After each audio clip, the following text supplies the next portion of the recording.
بسم الله الرحمن الرحيم. الحمد لله ثم الصلاة والسلام أتمان الأكملان على حبيب المصطفى سيدنا ونبينا محمد صلوات الله وسلامه عليه وعلى آله وأصحابه ومن اهتدى بسنته إلى يوم الدين. رب اشرح لي صدري ويسر لي أمري واحلل عقدة من لساني يفقه قولي. سبحانك لا علم لنا إلا ما علمتنا إنك أنت العليم الحكيم. Louange à Allah, le doté de miséricorde débordante, lui qui, par le Ramadan, offre à ses serviteurs l'occasion de se racheter et de bénéficier de ses grâces abondantes, afin que sur le chemin de la rectitude, leurs âmes puissent demeurer constantes. Je témoigne qu'en toute vérité, nul ne mérite d'être adoré en dehors d'Allah subhanahu wa ta'ala, l'unique, sans associé et sans égal. Sa générosité est incessante. Et je témoigne que Muhammad, sur lui la paix et le salut d'Allah subhanahu wa ta'ala, est son serviteur et son envoyé, la lampe éclatante, envoyée avec la vérité flagrante. Sur lui la paix et la miséricorde d'Allah subhanahu wa ta'ala de façon abondante, ainsi que sur sa famille bienveillante et sur ses nobles compagnons, ainsi que sur tous ceux-là qui le suivent dans la bonne direction jusqu'au jour de la rétribution. La première des choses, on va revenir toujours sur l'intention. Pourquoi avez-vous fait le Ramadan? C'est la première des choses. C'est la première question. Pourquoi avez-vous fait le Ramadan? Mwalima, la nikabila. Mwalima nikab. Pourquoi as-tu fait le Ramadan?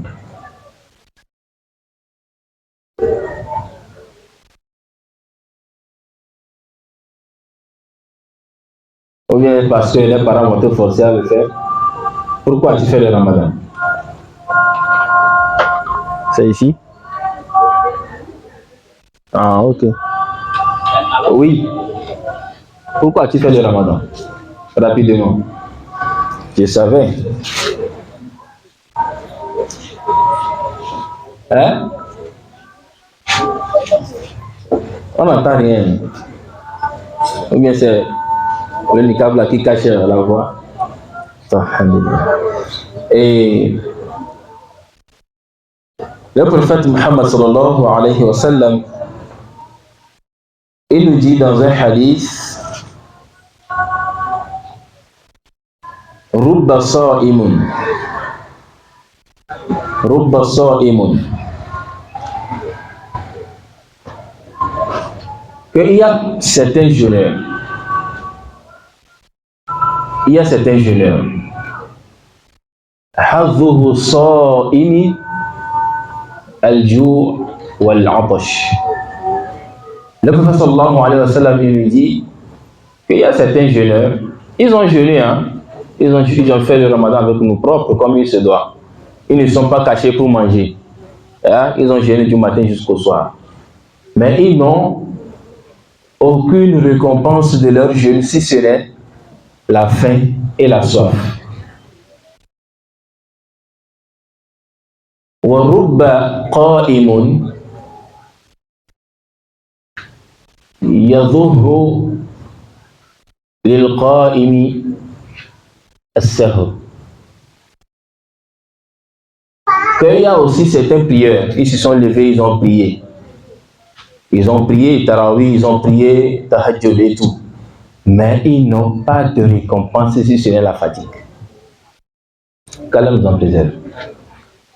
Donc, déjà ici, nous avons 3 catégories de personnes qui jeûnent. Nous avons 3 catégories de jeûneurs. Il y a certains jeûneurs dont leur jeûne est déjà annulé. C'est-à-dire qu'eux, ils n'ont même pas de récompense de leur jeûne avant même qu'on ne commence le jeûne. Qu'Allah nous en préserve. Et la seconde catégorie, c'est ceux-là, ils vont bien commencer, ils ont la récompense, et arrivé à un certain moment, ils vont annuler tout cela. Ils vont bien commencer, ils vont accumuler les hasanats, mais vers la fin, وَقَدِّمْنَا إِلَى مَا عَمِلُوا مِنْ عَمَلٍ. C'est quoi le verset? وَقَدِّمْنَا إِلَى مَا عَمِلُوا مِنْ عَمَلٍ وَجَعَلْنَاهُ هَبَاءً مَنْثُورًا. Eux, ils ont bien fait, mais après tout, Allah va dire, ah, vous là, vos œuvres là, on va les éparpiller comme de la poussière. Qu'Allah nous en préserve. Et il y a la troisième catégorie dont nous demandons à Allah subhanahu wa ta'ala de nous compter parmi eux. Ce sont ceux-là dont le jeûne est accepté et dont les prières de nuit ont été acceptées. Qu'Allah nous compte parmi eux. Qu'est-ce qui a annulé le jeûne de la première catégorie alors qu'on n'a pas encore commencé le jeûne? C'est l'intention. Vous voyez que l'intention elle est primordiale en toute chose. C'est l'intention. Ça veut dire qu'avant même qu'on ne commence le jeûne, eux, ils ne sont pas contents. Ça dit pour eux, le jeûne, c'est un fardeau. Si c'est qu'on pouvait enlever ça des 5 piliers de l'islam, alhamdulillah, ils seront contents. C'est un fardeau pour eux de faire le jeûne de Ramadan. Et aussi, il voit cela comme quoi? Il voit que le jeûne a beaucoup de contraintes. On te dit, lorsque tu jeûnes, quand quelqu'un t'insulte, il faut lui dire, il n'est pas il. Faut pas le blâmer. Faut pas l'insulter en retour. Faut pas proférer des paroles obscènes. Faut pas médire sur les gens. Faut pas faire de la calomnie. Faut pas mentir. Faut pas faire ci, faut pas faire ça. C'est trop de contraintes pour eux. Alors que c'est dans ça, lui, baigne chaque jour. Quand lui sort, il ne parle pas des gens là, c'est pas lui quoi. Quand lui voit quelque chose là, il doit dire. Il doit mentir quand il faut causer. Chaque occasion, lui doit mentir. Donc pour lui, le Ramadan est vraiment compliqué. Donc déjà, lui voit toutes ces contraintes là. Il dit, ah, ça arrive encore. Donc ça veut dire que lui, son intention même n'est pas déjà bonne. Donc Allah n'a pas besoin de son jeûne. Parce que quand il va le faire, pour qui il va le faire? Alors qu'il déteste faire ça. Pour qui il va le faire? Il ne veut pas dire que c'est pour Allah qu'il va le faire. C'est parce que s'il ne le fait pas, il craint le blâme des gens. Il craint le blâme de son entourage. Donc Allah n'a pas besoin de lui, de son jeûne. La deuxième catégorie, ce sont ceux-là, ils ont bien commencé. Alhamdulillah. Ils accumulent les hasanats. Ils accumulent. Arrivé à un niveau, ils disent, moi je suis fatigué. Si ça pouvait se terminer vite, on va se reposer. Ah, l'intention a changé. Il était vraiment motivé au départ. Mais arrivé au milieu, il est fatigué. Il est fatigué et il a dit une parole qui va annuler maintenant toutes les hasanats qu'il a emmagasinés.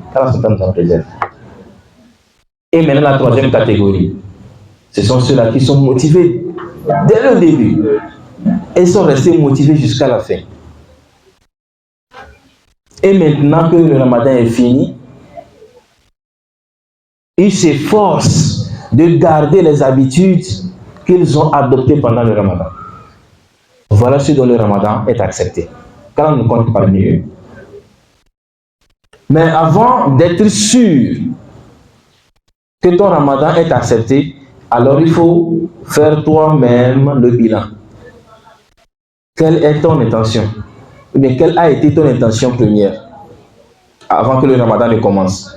Et quand le ramadan a commencé? Et pendant le ramadan? Et avant la fin du ramadan? Quelles ont été tes intentions? Est-ce que tu as bien débuté avec la bonne intention? Est-ce que tu as commencé avec la bonne intention? Est-ce que tu as continué avec la bonne intention? Et est-ce que tu as terminé avec la bonne intention? Voilà les questions qu'il faut se poser. Ibn Umar radiallahu anhu, il dit: Hasibu anfusakum qabla an tuhasabu. Jugez vous-même avant qu'on ne vous juge le jour de la résurrection. Donc vous-même jugez-vous, commencez par vous juger. Quelles ont été vos intentions au début du ramadan, pendant le ramadan et vers la fin du ramadan? Quelles ont été vos intentions? Maintenant, quand tu as trouvé l'intention qui t'a motivé à commencer, l'intention avec laquelle tu as commencé, l'intention avec laquelle tu as continué et l'intention avec laquelle tu as terminé, tu sauras si ton ramadan est accepté ou pas. Ça, c'est le premier point. Maintenant, si tu as vu que, ok, je fais partie de la dernière catégorie, ok, on va continuer. Quelles sont les actions que tu as menées pendant le ramadan? Et qu'est-ce qui t'a motivé à le faire? Parce qu'il faut comprendre une chose. Vous voyez tout ce que nous sommes en train de faire comme adoration. En réalité, ces adorations-là, c'est pour nous-mêmes. On recherche d'abord, par ces adorations, la miséricorde d'Allah subhanahu wa ta'ala, n'est-ce pas? Et on cherche la protection d'Allah subhanahu wa ta'ala contre quoi? Contre le feu de l'enfer. N'est-ce pas? Donc, il y a deux intentions derrière chaque action, ou bien derrière chaque adoration. La première, c'est la recherche de la miséricorde d'Allah subhanahu wa ta'ala. Et la seconde, c'est la préservation, la recherche de la préservation du feu de l'enfer. Est-ce que vous comprenez? Donc voilà les deux intentions qui motivent chaque adoration que nous faisons. Maintenant, il faut comprendre que ces adorations que nous faisons seront pour nous, si on l'a bien fait, si on l'a bien fait, ces adorations seront pour nous une lumière dans la tombe et une lumière sur le pont Sirat au jour de la résurrection. Est-ce que vous comprenez? Chaque action que vous faites,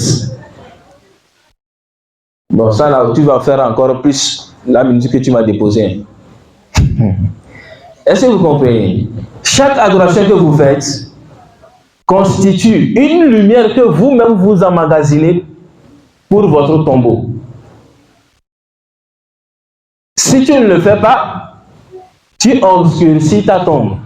Si on t'enterre le jour de ton enterrement, si on te met dans la tombe là, si tu trouves de l'obscurité, c'est ce que toi-même tu as apporté là-bas. Et si tu as trouvé de la lumière, c'est les œuvres que tu as accomplies. Et ainsi aussi le jour de la résurrection, ce sont ces actions, ces adorations-là qui vont nous éclairer sur le pont Sirat. Mais la preuve, je vais laisser mon chef, il est en train de dormir, je vais le réveiller. Chef, approche. Non, viens. Comme ça, tu ne vas pas dormir. Il va nous réciter le verset qui prouve cela. At-takbir. Summa takbir. Quand même, motivez votre imam, non? At-takbir. Inch'Allah. Dans Surat al-Hadid, Allah SWT nous parle, il nous dit يوم يقول المنافقون والمنافقات للذين آمنوا زورونا نكتب باسم النور أي ونموذج أي ونموذج إن شاء الله كلام آية نوم رفع يوم يقول المنافقون يوم يقول المنافقون والمنافقات يقول المنافقون والمنافقات للذين آمنوا انظرونا نقتبس من نوركم ما شاء الله قيل ارجعوا وراءكم فالتمسوا نورا فضرب بينهم بسور له باب باطنه فيه الرحمة وظاهره من قبله العذاب. ما شاء الله. التكبير ثم التكبير. Non. Alors écoutons ce que le verset nous dit. Le jour où les hypocrites, hommes et femmes, diront à ceux qui croient qu'Allah nous compte parmi les croyants. Les hypocrites diront aux croyants: attendez que nous apprêtions un peu de votre lumière. Et il serait dit à ces hypocrites: revenez en arrière et cherchez de la lumière.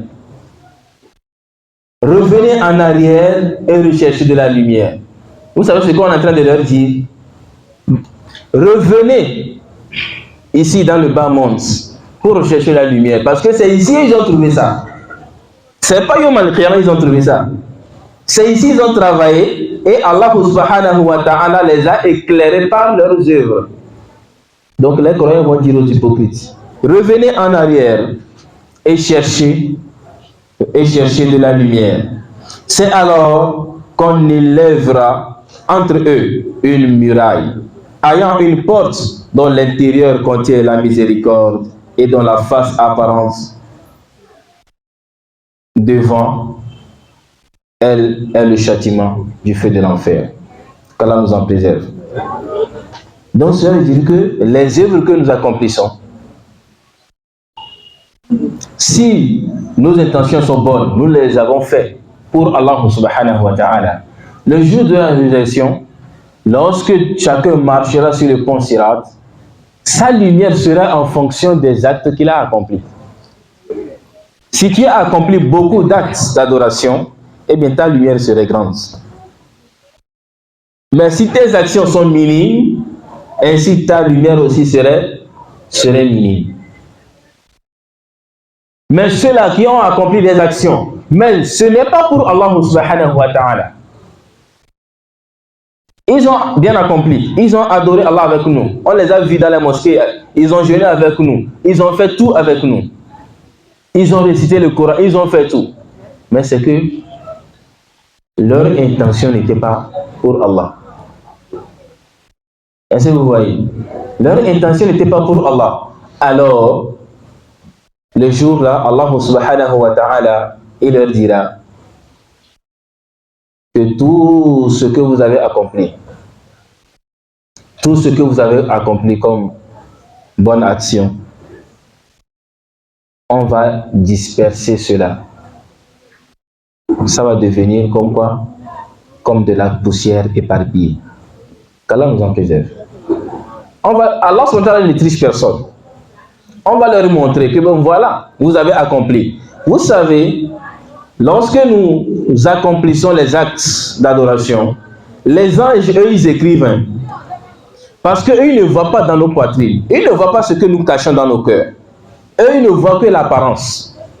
Tu as fait, on a écrit. Tu n'as pas fait, on n'écrit rien. Tu as péché, on écrit. Est-ce que vous voyez?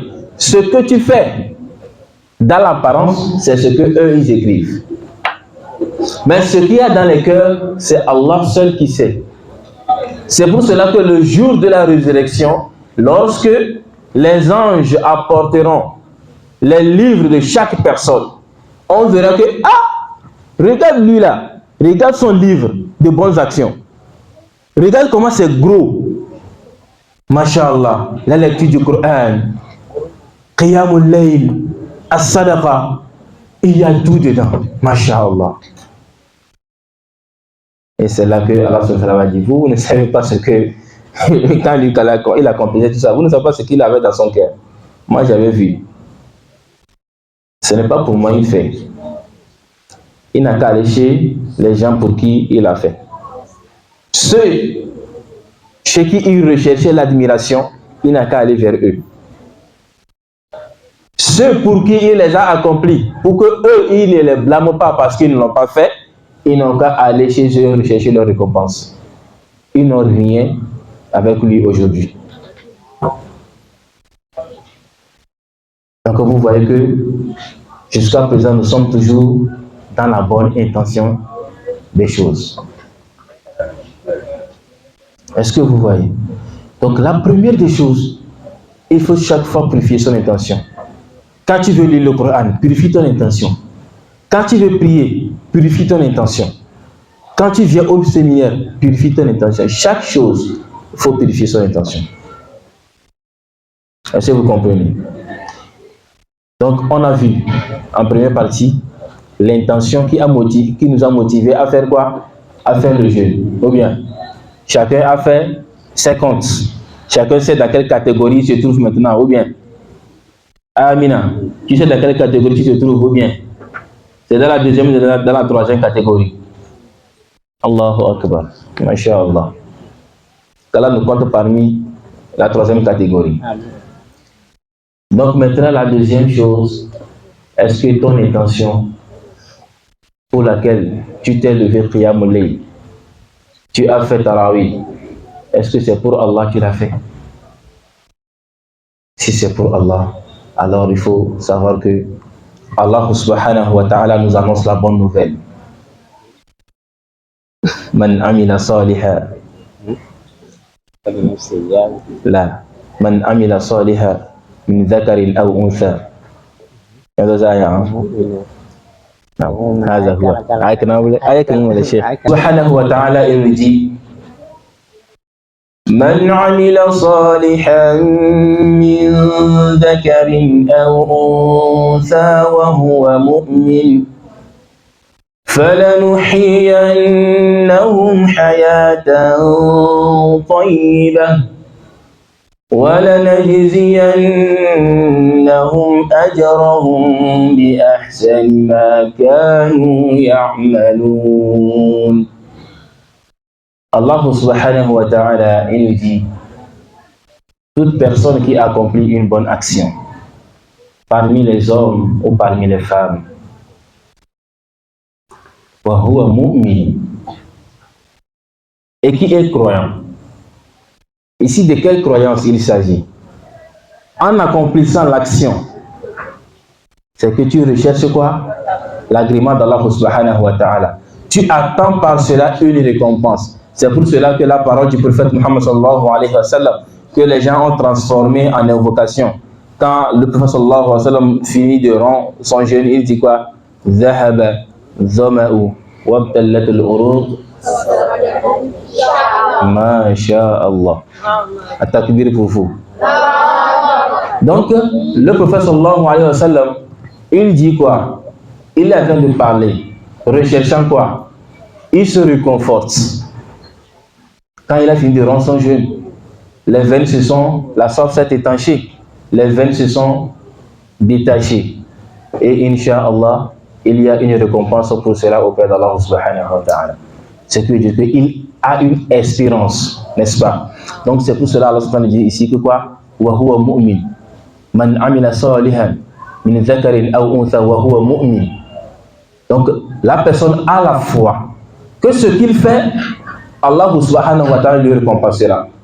Alors Allah subhanahu wa ta'ala dit, si c'est vraiment pour lui il le fait, فَلَنُحْيِيَنَّهُمْ حَيَاةً طَيِّبًا. Nous les ferons vivre une bonne vie, une vie de réussite, une vie de félicité, une vie d'abondance. Est-ce que ça s'arrête là? Ça c'est la bonne nouvelle ici-bas. وَلَنَجْزِيَنَّهُمْ بِأَحْسَنِ وَلَنَجْزِيَنَّهُمْ بِأَحْسَنِ. Ce qu'ils ont fait là, nous allons les récompenser. Et encore mieux que ce qu'ils ont fait. C'est-à-dire, si tu as fait une bonne action, que Allah va te récompenser, va te donner une bonne action. Hein? Allah dit que quoi? Il va multiplier cela encore pour toi. Allah va encore augmenter sur cette récompense ce que tu as fait, il va le multiplier davantage pour toi. Et ça, c'est pour Yom al-Qiyam. Et c'est ce que nous tous nous recherchons. Est-ce que vous comprenez? Donc, maintenant, on a vu que quoi? La première des choses, il faut faire le bilan soi-même pour voir est-ce que mon jeûne que j'ai fait, est-ce que c'est pour Allah SWT que je l'ai fait? Est-ce que vous comprenez? Donc, tu te fais le bilan. Donc, le bilan, c'est sur trois points. D'accord? Le bilan se fait sur 3 points. La première, c'est sur l'intention. Il faut revoir ton intention. Si c'est pour Allah, tu l'as fait. La deuxième, les actions que tu as accomplies. Est-ce que tu les as accomplies pour Allah subhanahu wa ta'ala? Et comment est-ce que tu les as accomplies? Maintenant, la troisième des choses, l'acceptation. Est-ce que Allah a accepté cela? Est-ce que vous savez qu'on peut savoir si Allah a accepté nos bonnes actions? Vous ne savez pas. Donc, c'est par là que je vais terminer pour ne pas énerver le monsieur là qui vient de me déposer les papiers ici. On peut savoir si Allah a accepté nos bonnes actions ou pas. Comment? Si pendant le Ramadan, tu es motivé, tu fais Qiyamul Layl, tu lis le Coran, tu fais la sadaqa, tu dis des bonnes paroles. Quand quelqu'un t'offense, tu pardonnes. Tu es resté bon musulman ou bien bonne musulmane pendant le Ramadan. Et que maintenant, après le Ramadan, tu as gardé cette attitude-là. Tu as gardé ces mêmes comportements. Et que tu t'efforces de faire encore mieux que ce que tu as fait pendant le Ramadan. Ça veut dire que Allah a accepté ton Ramadan. Est-ce que tu comprends?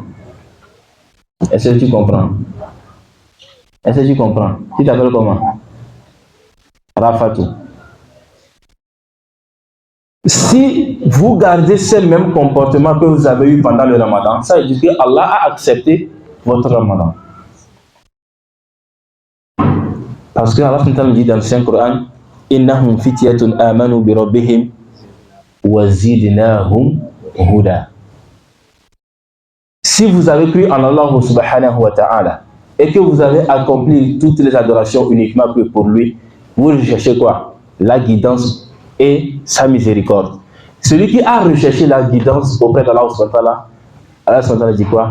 Wa zidnahum huda. Nous leur accorderons encore quoi? La guidance. Donc si tu as gardé tes comportements de Ramadan, ça veut dire que Allah subhanahu wa ta'ala a accepté toutes les œuvres que tu as accomplies pendant le Ramadan. Est-ce que vous comprenez? Mais celui qui, dès que le Ramadan est fini, on a dit qu'on a vu la lune, Shawwal a commencé. Et la soirée, la lune est dans les boîtes de nuit. En même temps, lui, cette soirée-là, il a commencé par appeler les amis. Ben bon, le programme là qu'on avait raté là, on peut rattraper ça. Hein? Les péchés qu'on avait délaissés là, est-ce qu'on peut recommencer ça? Ça veut dire que lui, le Ramadan, il n'a pas éduqué. Ça veut dire que lui, son Ramadan n'est même pas accepté. Parce que si son Ramadan a été accepté par Allah, il ne retournera plus dans ses comportements. Vous savez pourquoi? Parce que chaque acte d'adoration que nous faisons, cela crée une lumière. Cela augmente une lumière dans notre cœur. La lumière de la foi. La lumière de la foi. Chaque bonne action que tu fais, cela amplifie cette lumière dans ton cœur. Et quand tu te retrouves face au péché, ton cœur serait gêné. Ton esprit serait dérangé. Même si tu étais quelqu'un qui faisait ces péchés, et que après le Ramadan, ou bien pendant le Ramadan, tu as été sincère, tu as fait le Ramadan sincèrement, et que maintenant, après le Ramadan, tu te retrouves face à ce même péché que tu faisais avant le Ramadan, tu vas te sentir gêné. Parce que tu vois tout le changement que tu as eu à faire pendant le Ramadan et tu vas encore recommencer tout ça là. Même si on te pousse à le faire, tu ne peux pas le faire. Tu seras toujours dérangé. Parce qu'il y a cette lumière là qui illumine ton raisonnement pour ne plus désobéir à Allah subhanahu wa ta'ala. Mais si facilement tu tombes dans ces péchés encore, après le Ramadan, quelqu'un vient te faire papato, tu ne le dis pas que mon frère, on est en train de manger la viande de cette personne, laisse ça. Et toi, si tu te lances dedans, ou manger la chair de cette personne-là, ça veut dire que le Ramadan n'a rien changé dans votre vie. Ça veut dire que les ténèbres, l'obscurité des péchés avec lesquels vous avez commencé le Ramadan est toujours resté là-bas. Parce que le prophète sallallahu alayhi wa sallam nous dit dans un hadith que quoi? Que chaque péché que l'on fait quoi? Crée un point noir sur son cœur. Si cette personne se repent, alors la tache noire part. Mais si la personne continue pas à multiplier les péchés, son cœur va finir par se noircir de ses péchés. Et aucune parole ne pénétrera plus dans son cœur. Au moment où on récite le Coran, d'autres pleurent. Lui, regardez les hypocrites comme ça. Ils sont en train de pleurer. Ils ne comprennent rien, mais ils pleurent. C'est parce que toi, ton cœur est sale. Ton cœur est noir. Tu n'as pas de lumière dans ton cœur. Comment tu veux que le Coran pénètre dans ton cœur? Comment tu veux que la lumière d'Allah subhanahu wa ta'ala puisse pénétrer dans un cœur noirci par le péché? Impossible. Quand on lit le Coran, ce n'est pas tout le monde qui comprend. Mais quand tu vois les yeux des gens mouillés des larmes, leur corps qui frissonne, subhanallah. Pourquoi? C'est parce que la lumière a pénétré dans leur cœur. Inch'Allah. Imam aussi me dit que je n'ai qu'à m'arrêter. Alors que c'est maintenant, moi je viens de m'échauffer. Non, il n'y a pas de souci, on va s'arrêter là. Donc, toute personne qui veut savoir que son Ramadan a été accepté n'a qu'à voir son attitude après le Ramadan. Est-ce que c'est facile pour toi de retomber dans les mêmes péchés d'avant Ramadan? Ou bien tu as une réticence face à ces péchés? Est-ce que quand tu es face à ces péchés, est-ce que tu es dérangé? Si tu es dérangé, ça veut dire qu'il y a une lumière qui a pénétré dans ton cœur. Alors fais tout pour garder cette lumière jusqu'au prochain Ramadan, si Allah donne longévité. Et si ce n'est pas le cas, alors c'est le moment de redoubler d'efforts. Parce que si dans ces conditions, Allah subhanahu wa ta'ala te rappelle à lui, malheur à toi. Malheur à toi. Qu'Allah subhanahu wa ta'ala nous rappelle à lui, alors que nous avons la lumière de la foi dans nos cœurs. Et qu'Allah subhanahu wa ta'ala nous pardonne le péché. Tout ce que nous avons fait pendant le Ramadan, qu'Allah subhanahu wa ta'ala accepte cela de nous. Toute invocation que nous avons eu à adresser à Allah subhanahu wa ta'ala accepte cela de nous. Et qu'Allah subhanahu wa ta'ala nous guide sur la voie droite. La voie de ceux-là dont lui-même il a guidé. Et non la voie de ceux-là qui ont cherché l'égarement et que Allah subhanahu wa ta'ala les a égarés. Et qu'Allah subhanahu wa ta'ala nous maintient sur la voie de l'islam jusqu'au dernier jour. برحمتك يا أرحم الراحمين وصل اللهم على نبينا محمد وعلى آله وأصحابه وسلم تسليما كثيرا سبحان ربك رب العزة عما يصفون والسلام على المرسلين والحمد لله رب العالمين.